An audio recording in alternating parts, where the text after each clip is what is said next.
देशी बनावटीचं पहिलं सर्वात हलकं लढाऊ विमान तेजस आजपासून खऱ्या अर्थानं भारतीय वायुसेनेत दाखल झालंय। हिंदुस्तान एरोनॉटिकल्स लिमिटेडनं तयार केलेल्या या विमानाच्या स्क्वॉड्रनची पहिली 2 विमानं आज सेवेत सहभागी झाली। MiG-21 या रशियन बनावटीच्या विमानांची जागा घेण्यासाठी तेजस तयार करण्यात आलाय। एका स्क्वॉड्रनमध्ये साधारणतः 20 विमानं असतात, त्यापैकी पहिली 2 विमानं आज स्क्वॉड्रनमध्ये दाखल झाली। वायुदलामध्ये समावेश होताना फ्लाइंग डॅगर्स 45 अशी तेजसच्या पहिल्या ताफ्याची ओळख असेल, तर 2018च्या मध्ये तेजसचे पूर्ण स्क्वॉड्रन सज्ज असेल। 1980च्या दशकात MiG-21 ची जागा भविष्यात घेतली जावी यासाठी स्वदेशी बनावट असलेलं लढाऊ विमान बनवण्याच्या प्रकल्पाला मान्यता देण्यात आली। 2001 मध्ये या स्वदेशी लढाऊ विमानानं पहिल्यांदा हवेत झेप घेतली। तत्कालीन पंतप्रधान वाजपेयी यांनी या लढाऊ विमानाचं नामकरण तेजस असं केलं।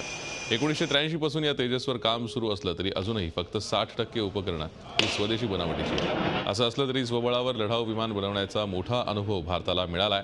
तो तेजसपेक्षा वरचढ विमान बनवताना उपयोगी पडणार आहे, कारण जगात फारच कमी देश आहेत ज्यांनी स्वबळावर लढाऊ विमान बनवलंय। झी 24 तास रहा एक पाऊल पुढे।